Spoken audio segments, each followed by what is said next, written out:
Primero, agradecerles a todos por el hecho de estar juntos hoy día y conversar sobre esto, sobre la exposición. Agradecerle a José Carlos toda la ayuda que nos ha dado, como siempre. O sea que, y también al doctor Francisco Sagasti.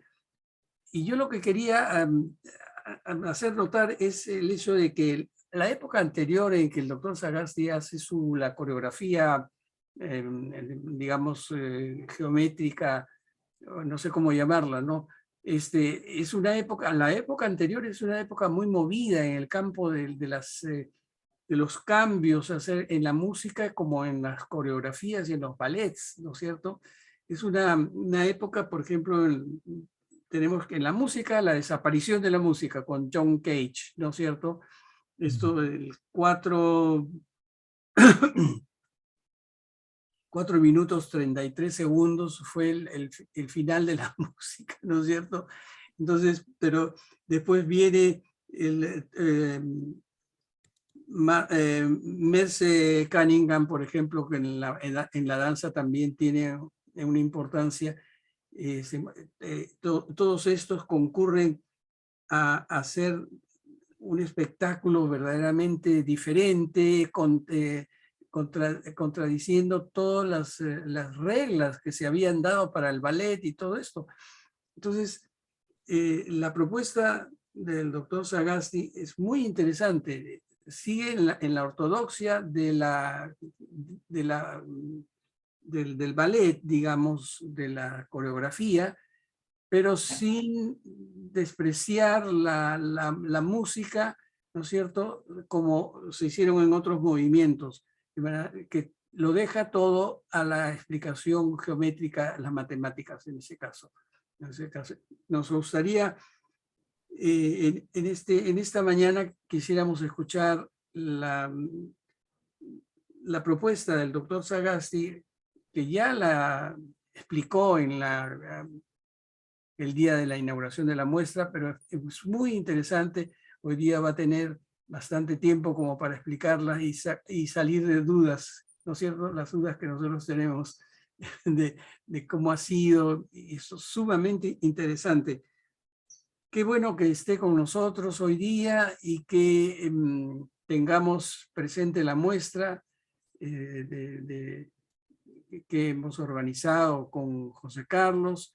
No es la primera vez, por eso yo estoy siempre agradecido a José Carlos por la disposición que ha tenido de ayudarnos desinteresadamente y con mucho espíritu, digamos, que le impone a las cosas que hace José Carlos. Y eso nos contagia y nos hace bien hoy día en el Perú, por supuesto. Entonces, doctor Sagasti, lo invitamos a que nos explique su propuesta, que a mí me parece sumamente interesante y que va a interesar también mucho a los que nos están escuchando. Muchas gracias por haber estado con nosotros hoy día. Muchas gracias, Alfonso. No sé, José Carlos, si quieres añadir algo para redondear y poder contestar, ¿no? Sí, bueno, yo también quiero primero agradecer la participación del doctor Sagasti y del doctor Alfonso Castrillón acá y quiero también devolver esos agradecimientos porque definitivamente el doctor Castrillón ha sido clave en muchos de los proyectos que se hicieron a fines de los 60 y principios de los 70, así como también lo interesante, digamos, en el caso del doctor Sagasti, es que tuvo también una participación interesante, ahora vamos a conversar de eso, no solamente en el contexto, digamos, de la creación en artes, con el trabajo pionero que hizo en los años 60, de lo que vamos a hablar ahora, sino, digamos, en el contexto político y social de la época, también tuvo una participación de la que también vamos a comentar brevemente. Solo antes de empezar, por una cuestión formal, me parecía importante mencionar que el doctor Francisco Sagasti, todos sabemos, digamos, acerca de él, porque se desempeñó como nuestro presidente por unos meses por sucesión constitucional, en su calidad de presidente del Congreso.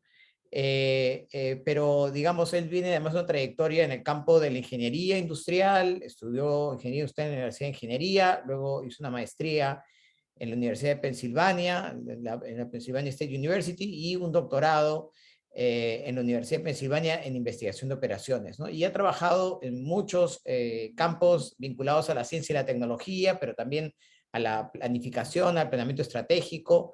Ha impulsado muchos proyectos vinculados a la creación de instancias para la promoción de la ciencia y la tecnología, no solamente en el Perú, sino en América Latina, y es un intelectual destacado con 25 libros, 150 artículos académicos, en fin.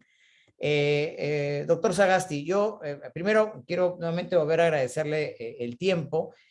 Nos gustaría empezar con una pregunta muy sencilla. Digamos, ¿cómo surge este interés por la danza, considerando que su campo de investigación era los estudios de ingeniería y un poco también la investigación de operaciones? ¿Cómo surge este interés, esta motivación por la danza y obviamente por la conexión entre la danza y la cibernética o la computación?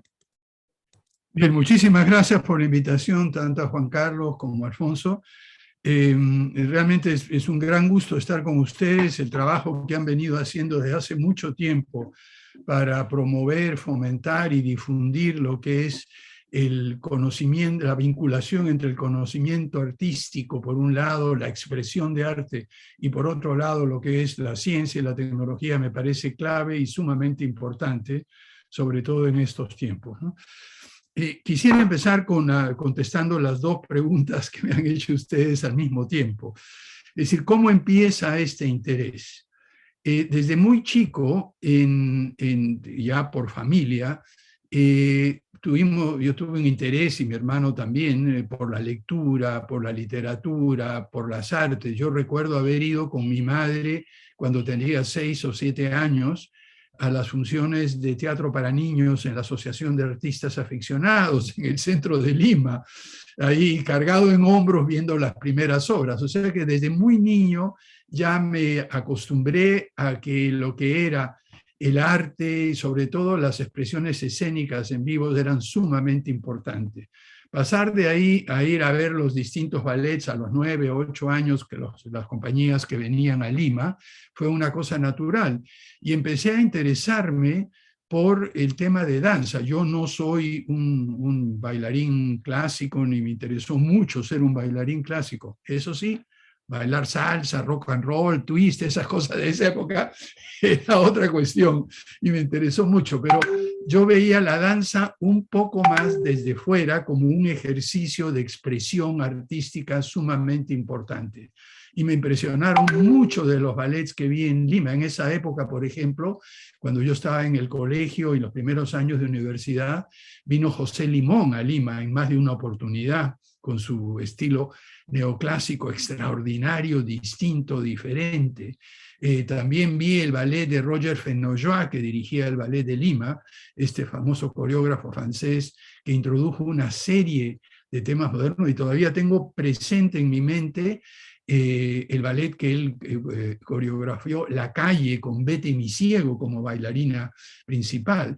En fin, había toda un interés en las artes y sobre todo en el arte, en el movimiento espacial. Una de las cosas que más me interesaba, quizá por una deformación visual o profesional, no era tanto el movimiento individual de la persona, quizá y las expresiones individuales, quizá porque como iba a Cazuela en el Teatro Municipal no la veía muy bien, pero sí podía ver el desplazamiento en la escena. Entonces yo tuve una predilección especial por ver cómo se desplazaban y movían los diferentes, cómo se creaban grupos, en fin, cómo se llenaba el escenario, cómo se vaciaba, cómo se cambiaba el centro de gravedad del movimiento de una parte del escenario a otro, cómo se partían los grupos, etc. Eso para mí fue, digamos, lo más interesante de la danza. Eso iba por un lado, pero por otro lado, también desde joven me interesaron muchísimo las ciencias, desde biología, anatomía, todas las cosas que estudiábamos en el colegio, y al entrar a la Universidad de Ingeniería, bueno, todo lo que era matemáticas, estadísticas, y tuve el privilegio de ser uno de los primeros debemos haber sido unos 10 o 15 estudiantes que a partir de fines de 1963 empezamos a estudiar programación con computadoras. Acabo de recuperar, por esas cosas del destino, los exámenes que di sobre programación de computadoras en 1964, en las cuales aprendimos a programar con unos y con ceros. Entonces, desde ese momento me entró la curiosidad de saber cuál era el potencial de esta nueva herramienta que permitía amplificar las capacidades mentales de una manera extraordinaria. De ahí dar el salto un par de años, un año después, a esta relación entre el arte y la ciencia fue casi natural, pero tuvo un evento desencadenante. Estábamos cenando o almorzando, creo, un día almorzando en la casa de Fausto Valdevellano y de su padre, don Fausto, en Malecón Balta 626, aún me acuerdo el número, cuando Fausto invitó a dos de los investigadores y consultores senior de la compañía en la cual él había trabajado en Londres como pasante.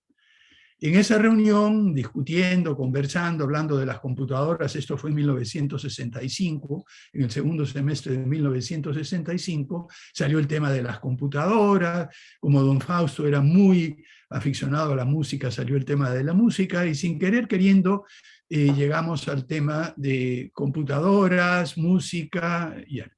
Y David Kaplan dijo de que él había participado en la preparación de un programa de computación que permitía componer una melodía en el estilo de Mozart. Y que él había hecho una serie de reglas, por ejemplo, qué nota sigue a qué nota, cuál es la secuencia, cuánto se repiten, etcétera. Reglas que son muy sencillas. Y que había usado un programita generador de números al azar, que luego sometía a estas reglas, y si correspondía y estaba de acuerdo a esas reglas, quedaba como una nota que entraba a la composición. Si no correspondía, volvía a generarse otro número al azar, y de esta manera se generó una melodía que, según David Kaplan, con un poco de imaginación y buena voluntad, podía sonar como una melodía de Mozart. Allí le pregunté yo si alguien había hecho esto para coreografía, y me dijo de que no, que nunca. Y luego, con el mejor espíritu inglés flemático y de desafío, volteó y me dijo: ¿a ti te interesa la computación y la coreografía? Sí, ¿por qué no lo haces tú?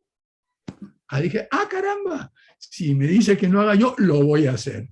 Y así empezó el interés en esto. Y la idea central inicial era componer un programa siguiendo estas reglas de generación de números al azar, y luego articularla, digamos, el desplazamiento espacial de los bailarines usando un programa de computadoras. De allí, el primer programa que diseñé era un programa muy, muy sencillo, pero el problema inicial era, si vamos a pedir que se desplacen los bailarines por el escenario, uno tiene que dividir el escenario de tal manera que cada bailarín sepa dónde le toca ir. Bueno, lo primero fue hacer una red de cuadrados, pero conversando con algunos amigos y todos, me di cuenta, tanto personas de matemáticas como personas que estaban en el mundo de la danza, que la distancia entre el centro de un cuadrado a otro cuadrado adyacente o en diagonal no es la misma.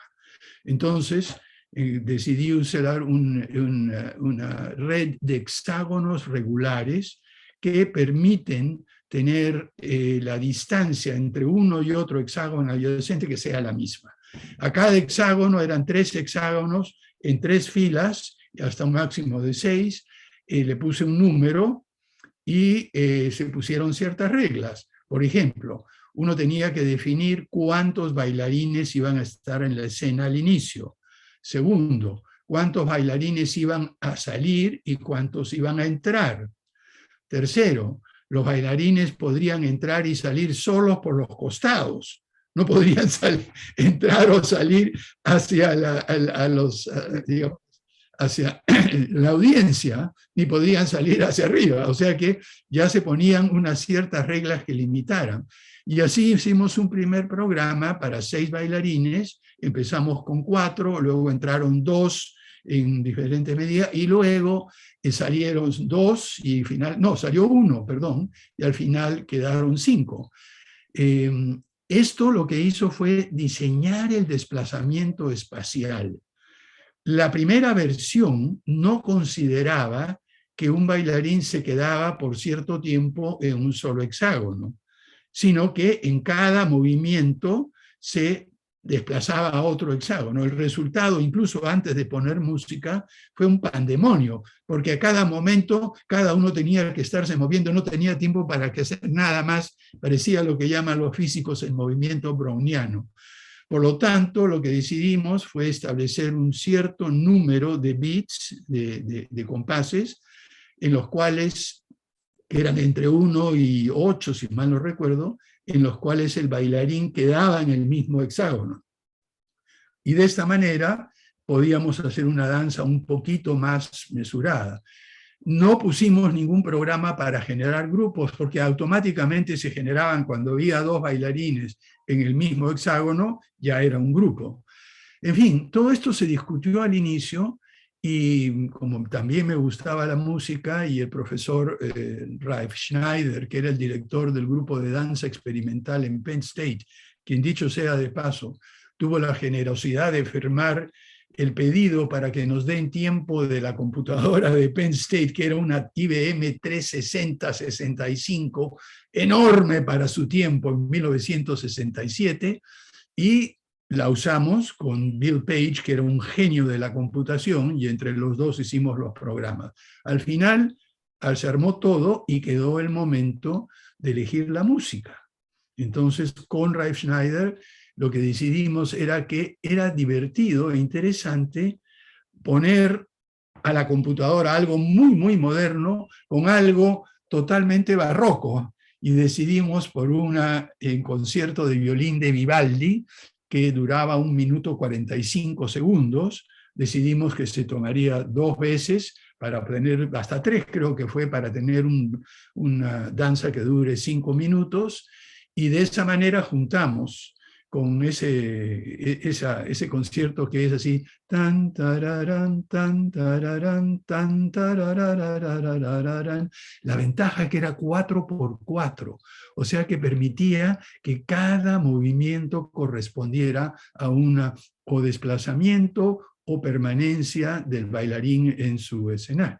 Entonces, esto nos permitió armar eso. Luego el coreógrafo, y ese fue Ralph Schneider, decidió que el vestuario y el modo de moverse tendría que ser un modo cortesano, un modo tranquilo, y teníamos todo listo, excepto que faltaba el último ingrediente.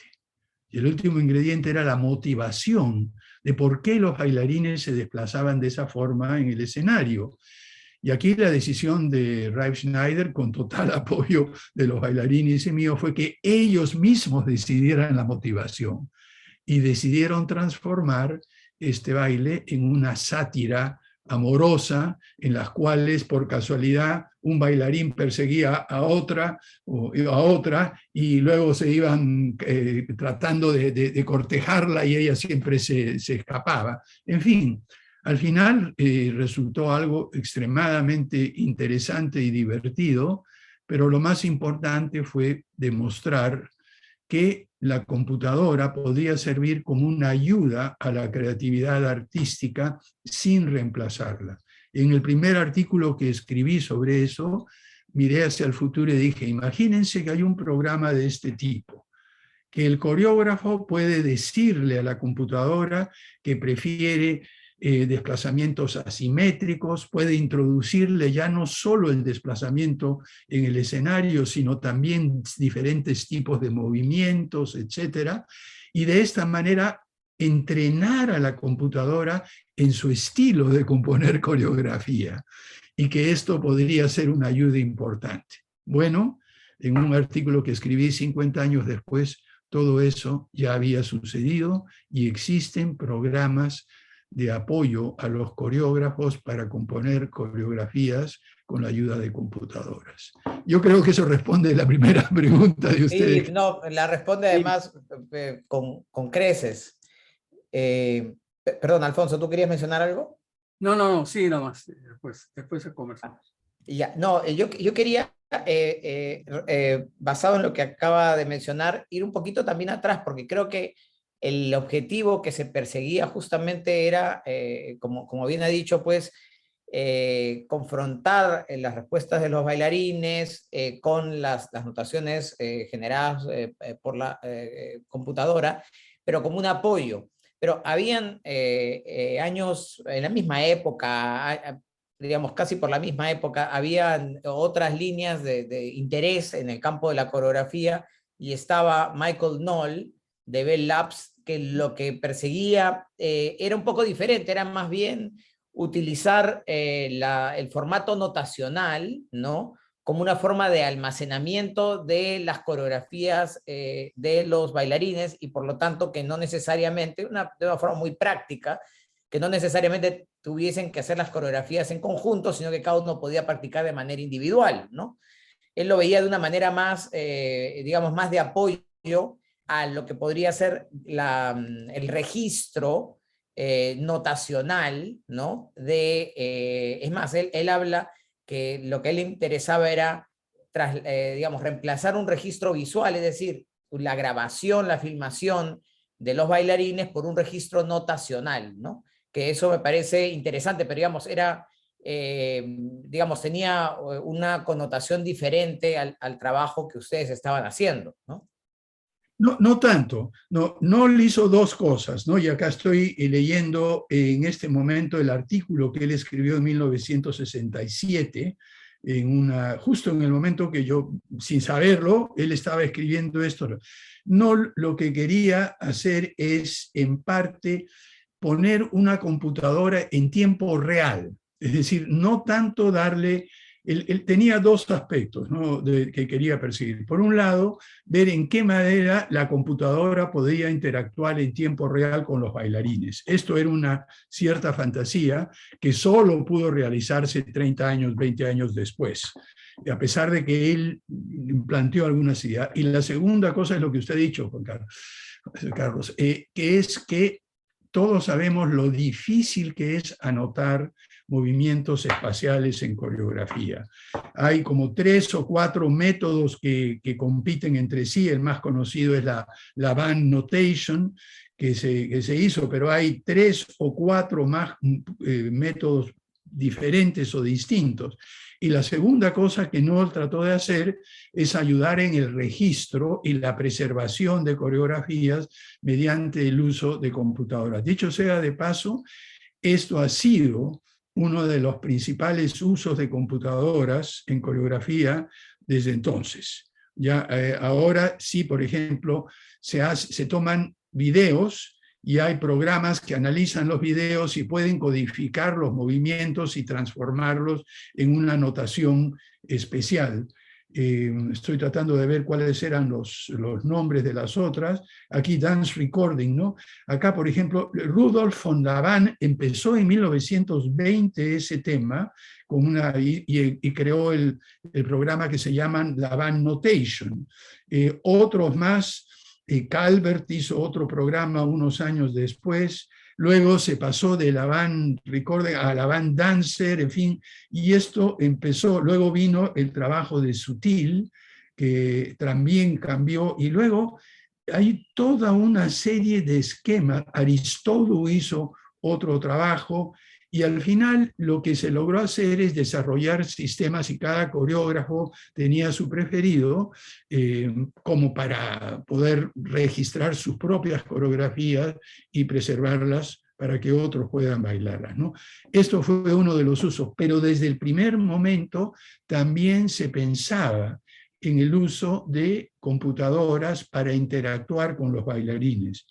Y esto llegó a ponerse en escena, por ejemplo, en algunos de los experimentos en los cuales había un programador en la escena con una laptop que proyectaba sobre el fondo del escenario algunos movimientos que él mismo decidía, y el bailarín en la escena en vivo interactuaba con esas proyecciones. O sea que hemos visto ya una evolución mucho más sofisticada y compleja. Y también ha habido experimentos en los cuales se usan hologramas. Entonces, ya lo que estamos viendo es un salto cualitativo que la capacidad de computación, el ingenio humano, ha permitido desarrollar nuevas formas de expresión que van mucho más allá de lo que imaginamos, que siguen en la línea. Ya si uno extrapola las intuiciones iniciales, por ejemplo, de Ana Lívia Cordeiro en Brasil, que planteaba la posibilidad de esto, y de otros experimentadores iniciales, realmente uno puede ver con toda claridad que ahora las computadoras se han convertido en por decirlo así, en un instrumento del coreógrafo, ¿no? Algo que en algún momento soñamos, pero nunca imaginamos que tendría esta presencia e importancia como tiene en la actualidad. No, me parece muy interesante dos puntos. De hecho, Michael Knoll fue un pionero también en todo lo que fue imagen digital, animación en 3D y computación táctil. O sea, él trabajó en el Bell Labs, que es uno de los laboratorios de innovación más reconocidos en los Estados Unidos. Y es interesante cómo esos aspectos, como el aspecto táctil o el aspecto de animación o de digamos, registro virtual, se usa hoy día muchísimo y tiene una participación importante para aspectos de coreografía, y sobre todo si pensamos en que muchos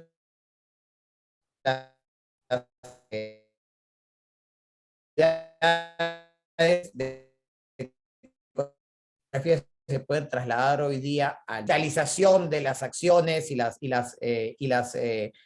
prácticas utilizando la computadora, ¿no? Ahora, quería también mencionar, justamente usted ha mencionado a Ana Lívia Cordeiro, y me parece interesante mencionarla porque es curioso, en América Latina, digamos, el caso más resaltante de coreografía por computadora es el trabajo de Ana Lívia Cordeiro, que a su vez es hija de otro pionero en el campo de la computación y el arte, que es Valdemar Cordeiro, un artista concreto, pero que además desarrolló unos únicos manifiestos que se han hecho en América Latina sobre arte y tecnología, que se llamó Arteónica, y una exposición también en colaboración con científicos computacionales. Pero Ana Lívia Cordeiro desarrolló entre el 73 y 76 instrucciones para coordinar la actuación de 9 bailarines en un espacio. Ella lo llamó una matriz 3x3, ¿no? Era una matriz, es decir, no usaba el hexágono, que creo que es una innovación interesante, pero también codificó en Fortran 4, que era un programa que se usaba, digamos, era el programa que se usaba, ¿no? Para el lenguaje de programación que se usaba en ese momento, ¿no? Y la documentación era un video, ¿no? Que trabajaba, y lo mencionan curiosamente Knoll años antes, en un registro de alto contraste blanco y negro, ¿no? Es decir, hay muchos elementos del trabajo de Ana Lívia Cordeiro que están presentes en los trabajos pioneros suyos de Knoll, ¿no? Pero claro, ella también lo que buscaba con esto era hacer una crítica social, ¿no? A una suerte de sociedad informatizada, a estos movimientos un poco mecánicos, instruidos por computadoras, ¿no? O predeterminados y a veces indeterminados, ¿no? Mi pregunta era, ¿en algún momento estableció contacto con Ana Lívia Cordeiro? No, mire, esto fue una cosa independiente. En el caso mío, esto fue, por decirlo así, un interés temporal. Yo trabajé en eso durante un par de años y luego me dediqué a otras cosas, a mi trabajo universitario, a todos los temas de planeamiento y gestión estratégica, ciencias del sistema, y para mí, digamos, la excursión en coreografía por computadora fue una especie de desvío que siempre permaneció presente por la idea central de la relación entre arte y ciencia. Para mí esto es fundamental. Y Ana Livia no, Ana Livia Cordero sí tiene el mérito de haber continuado por más de una década trabajando estos temas, desarrollándolos, evolucionándolos.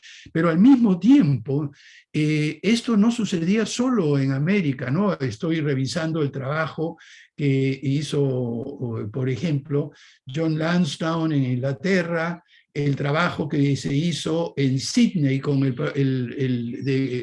proyecto Choreology, que realmente desarrolló nuevas cosas, Don Harbison Evans, George Politis, que fue uno de los principales, y cuando uno ve el trabajo de coreografía con computadoras a lo largo de 20 o 30 años, el nombre de George Politis sale, porque no solamente hizo, sino fue el que más escribió sobre esos temas. Y curioso, los primeros trabajos que ellos hacían en los años 70, decían, se lamentaban que los chips de las computadoras fueran tan lentos, porque no permitían la velocidad y la versatilidad que se requería para representar movimientos tan complejos.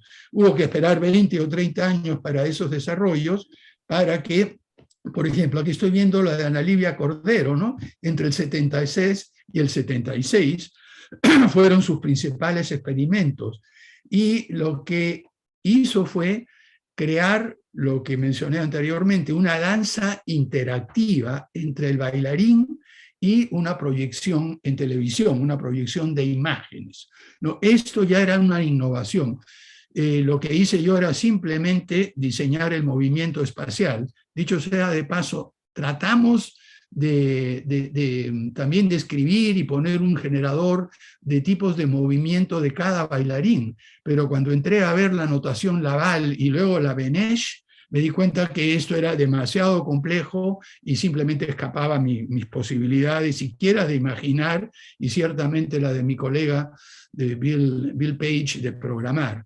Pero Ana Livia hizo otra cosa. Ana Livia, lo que fue la pionera entre la interacción entre el bailarín y las imágenes que se proyectaban en el escenario. Yo creo que eso...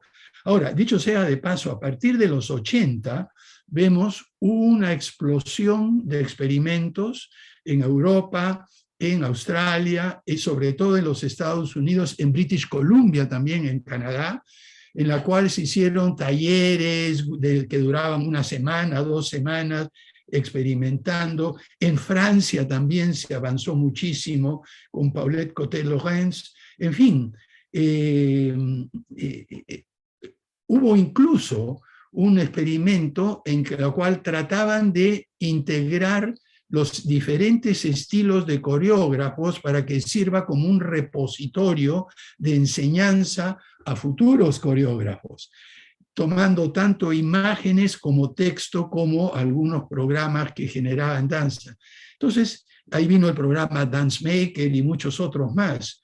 Y luego, además de eso, hemos visto una cantidad de otros experimentos, sobre todo a principios del siglo XXI, que ya han llegado realmente a extremos, digamos, casi inimaginables, debido, en primer lugar, a la creatividad humana y, en segundo lugar, a la posibilidad de las computadoras, de los nuevos chips, la velocidad de procesamiento, la posibilidad de proyectar imágenes en alta resolución, la posibilidad de proyectar hologramas, en fin, había una cosa complicadísima. Y luego, la otra cosa que varió muy radicalmente el esquema fue cuando ya no solamente se trataba de diseñar la coreografía, sino a partir de mediados del decenio del 2000, la computadora ya se metió, como dije anteriormente, al escenario.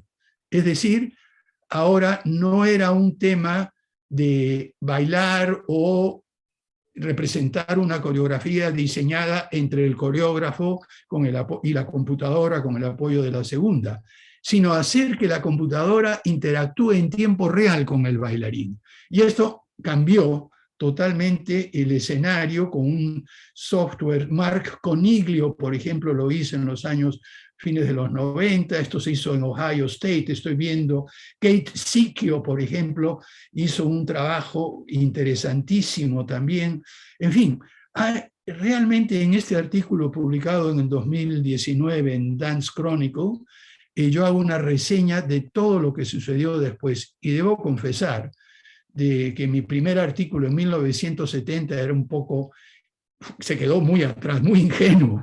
Yo decía, llegará un momento en que la computadora quizá pueda ayudar. Y lo que hemos visto en esos 50 años es absolutamente extraordinario. Y lo más interesante de todo es que esto se ha producido no con la coreografía reemplazando, perdón, con la computadora reemplazando al coreógrafo, sino con la posibilidad de colaboración. Esto me lleva a mí, quizá saliendo un poco del tema de coreografía, a un planteamiento un poco más radical, que se lo digo a mis amigos que se entusiasman con la inteligencia artificial. Cuando me dicen, la inteligencia artificial va a seguir creciendo y va a reemplazar a la inteligencia humana. Le digo, ni hablar. ¿Por qué? Porque esto asume que la inteligencia artificial va a seguir desarrollando, pero que la inteligencia humana se queda estática. Lo que sucede, como lo hemos visto en coreografía con computadora, es que cada avance en tecnología de información plantea nuevos desafíos a los seres humanos, a la creatividad artística, a la creatividad intelectual, que luego usa estos instrumentos para dar un salto de creatividad.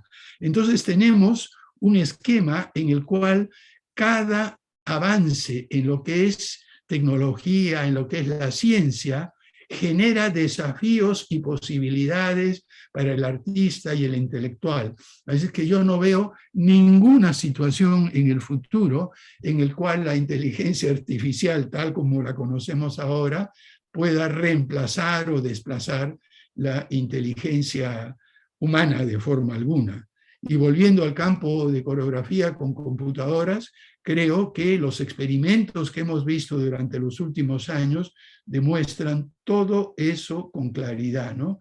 Por ejemplo, aquí hay algunos trabajos de Tekla Chips-Hort, de Joseph Lapointe, de Martín Epoch, Scott de la Junta, en fin, Pablo Ventura, un coreógrafo que está en Ginebra haciendo cosas, bueno, extraordinarias, usando computadoras, usando las computadoras para manejar las luces, la iluminación. Esa es otra cosa diferente, de realmente poner ya no un bailarín ni una imagen, sino la iluminación como algo con lo cual interactúa el bailarín, que va modificando las luces de acuerdo a su propio programa interno, pero también en reacción a los movimientos del danzante.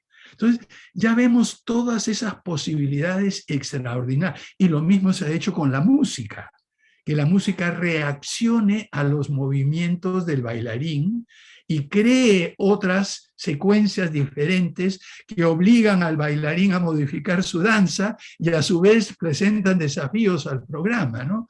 Entonces, miren, las posibilidades que no anticipamos hace más de 50 años han demostrado el enorme potencial que tiene la interacción entre la creatividad humana y los instrumentos que ponen a nuestra disposición la ciencia y la tecnología, tanto José Carlos como Alfonso, ¿no?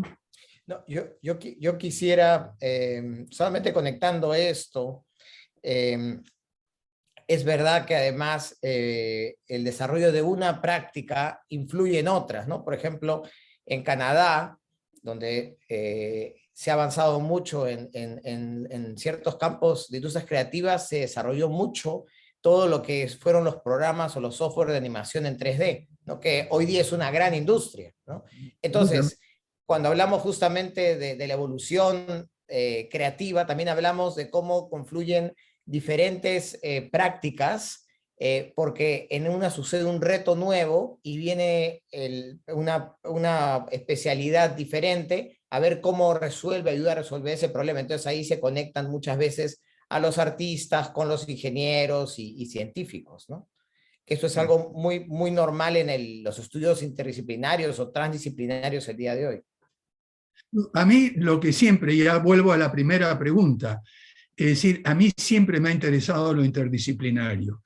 Yo básicamente no me he restringido por ninguna frontera disciplinaria de ningún tipo. Yo creo que esa tarea de transgredir fronteras es lo que se necesita. Más aún, yo lo que digo a mis alumnos y a la gente que trato de formar, que trabaja conmigo, es que en vez de ser analistas, debemos ser sintetistas, personas capaces de integrar y a través de la integración de diferentes elementos dar saltos de carácter cualitativo que nos llevan a otros planos de creatividad, a otros planos de expresión humana. Ahora, hay una nota a pie de página sumamente importante que es bueno destacar también. Las computadoras y la coreografía por computadoras ha servido para rescatar y potenciar la danza tradicional. En el caso de la India, por ejemplo, estoy viendo lo que reseñé, algunos de los trabajos que se hicieron para tomar una de las danzas tradicionales de la India y tratar de codificarla, porque ahí son danzas muy, muy estrictas en cuanto a las normas, las reglas de movimiento, que van desde cómo se ponen los dedos, la mano, la inclinación de la cabeza, y como son muy rígidas y muy claras, son susceptibles a ser codificadas, ¿no? Y esto fue realmente algo que se hizo en la India hace algunos años. Estoy buscando en este momento... Hay una danza muy conocida en la India que es el Odissi, ¿no? Que justamente tiene estos elementos no solamente a nivel de gestos, digamos, corpóreos, sino faciales, ¿no? Pero muy, muy exactos, muy precisos.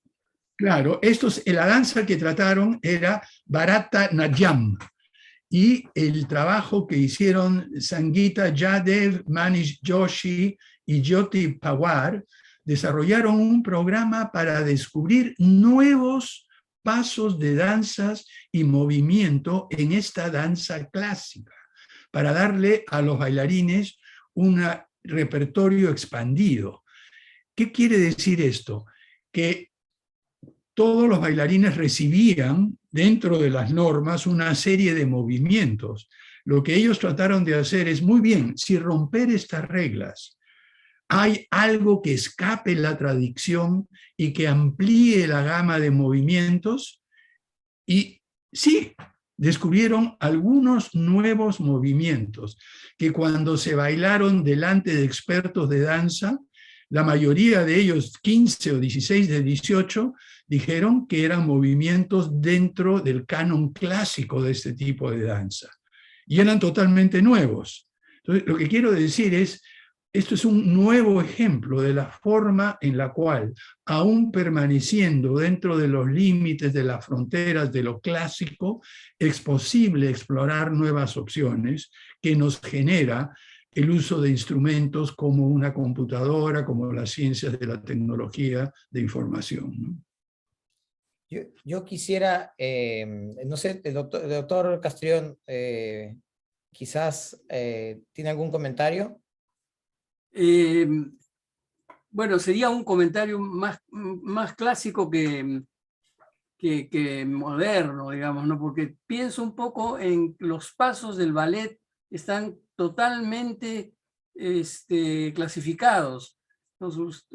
El jeté, el pirouette y todo eso, ¿no? Hay como un álbum de pasos, y entonces sobre ese álbum de pasos, que es como un abecedario para poder bailar, entonces se construyen coreografías diversas, pero siempre hay en el ballet clásico, hay una base, ¿no? que se respeta mucho, que es la de los grandes bailarines y los grandes cuerpos de ballet, ¿no? Sobre todo rusos, ¿no? Sí. ¿No? Es más difícil salir de ese esquema, ¿no? No, Alfonso, eso está cambiando mucho, y lo que hemos visto es bailarines, como ya mencionaron ustedes, a Merce Cunningham, incluso yendo más atrás a José Limón y algunos de los bailarines contemporáneos como Wayne McGregor, que básicamente inventan nuevos pasos, nuevos movimientos, nuevas formas. Yo en la preparación de este artículo sobre coreografía por computadoras con 50 años, he visto cosas absolutamente extraordinarias de interacción, de nuevos pasos, nuevos, que se salen del esquema clásico. Eso no quiere decir que se abandone, y por supuesto el ballet clásico continúa, pero yo creo que sería limitarnos un poco, no reconocer la nueva experimentación tanto dentro del ballet moderno y del baile moderno, que introduce movimientos que no eran parte del repertorio de la danza clásica, como los nuevos movimientos que surgen de la interacción entre los bailarines y las luces. Hay brevemente, y se los voy a enviar, un pequeño video hecho en Francia de la interacción entre un grupo de bailarines con un sistema de iluminación que es absolutamente alucinante, que nos hace ver cómo nuevos movimientos y nuevas formas permiten crear, diría yo, formas de danza que superan largo cualquier codificación, sea ya de danza clásica, sea ya de danza tradicional, en cualquier tradición, sea esta la de la India o de América Latina, etc. Entonces yo creo que estamos ante una posible explosión de posibilidades que, con la ayuda de las ciencias de la computación y las tecnologías de la información, nos va a permitir, en primer lugar, registrar estas creaciones, que antes era muy difícil. ¿Cuántas cosas se han perdido?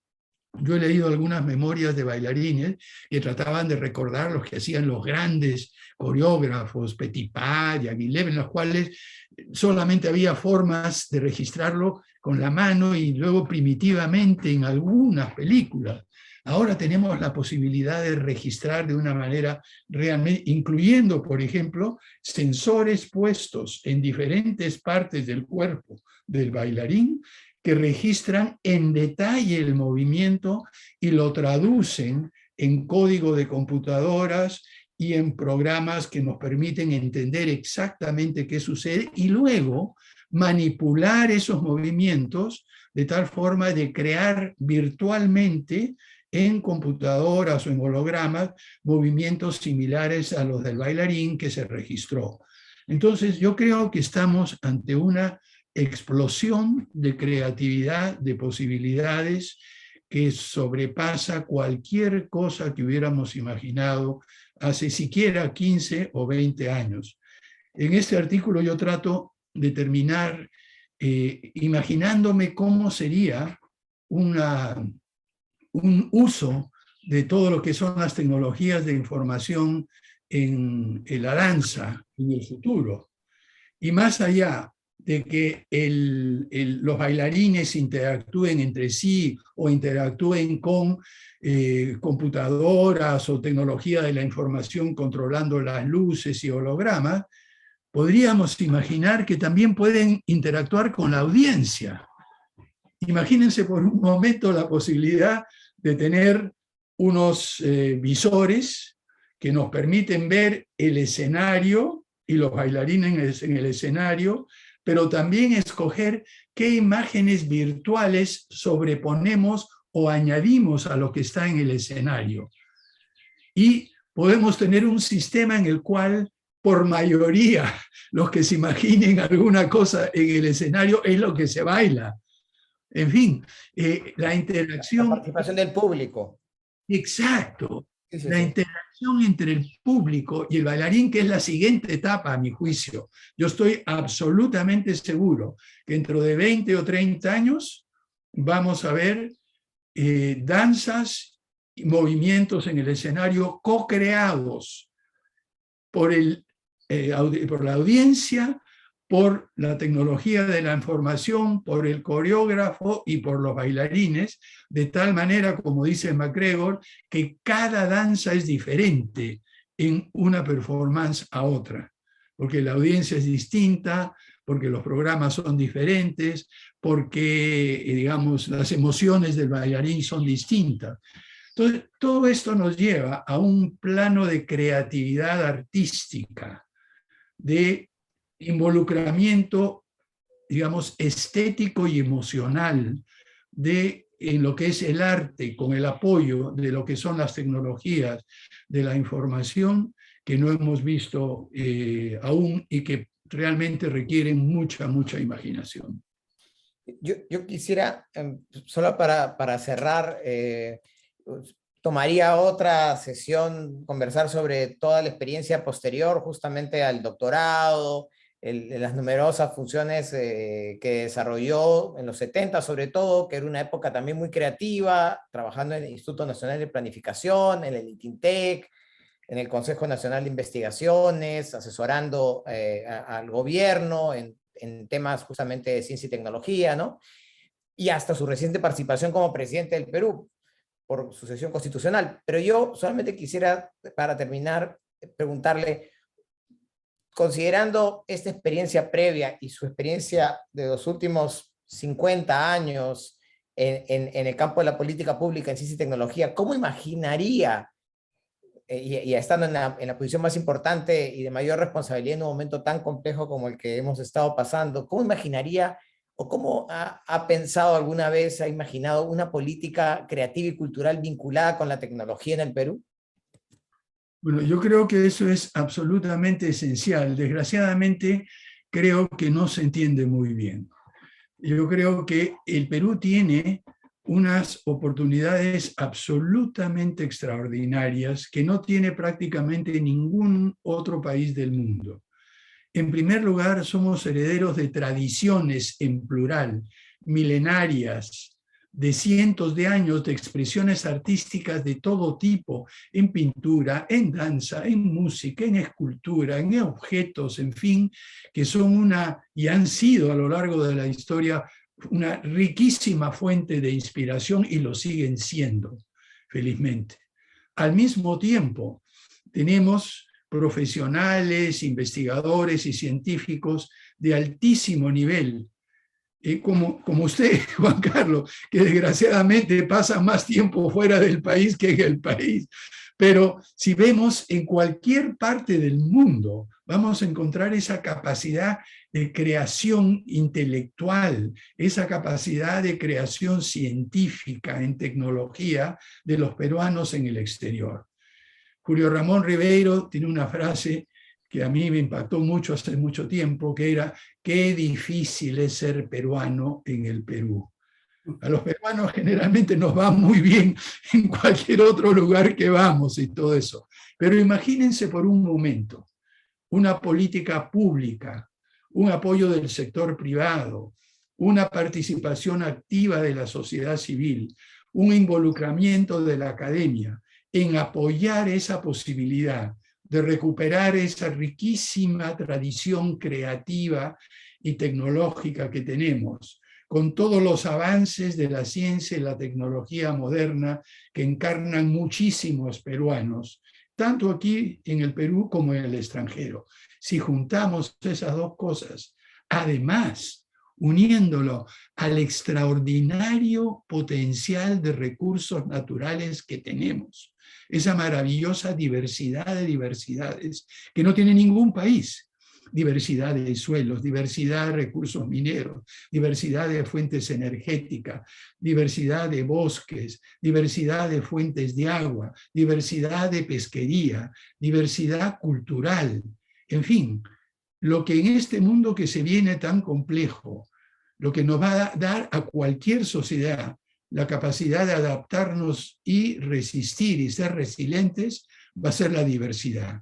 Y eso lo tenemos nosotros. Imagínense, rescate de nuestra creatividad, avances de tecnología moderna y recursos extraordinariamente diversos, de todo tipo. No hay ninguna otra parte del mundo que tenga esa combinación. Y lo que creo que es importantísimo es que empecemos a tomar conciencia de esas extraordinarias posibilidades que tiene nuestro país. Muchas gracias. Doctor Castrillón, no sé si quiere agregar algo para cerrar. ¿Verdad? Es un tema muy, muy amplio, pero a la vez fabuloso en el sentido de cómo ha venido todo esto, pero aquí en el Perú ni nos hemos dado cuenta, ¿no? Qué pena, ¿no? Todavía salva honrosísimas excepciones, ¿no? Como las que estamos escuchando del doctor Sagasti.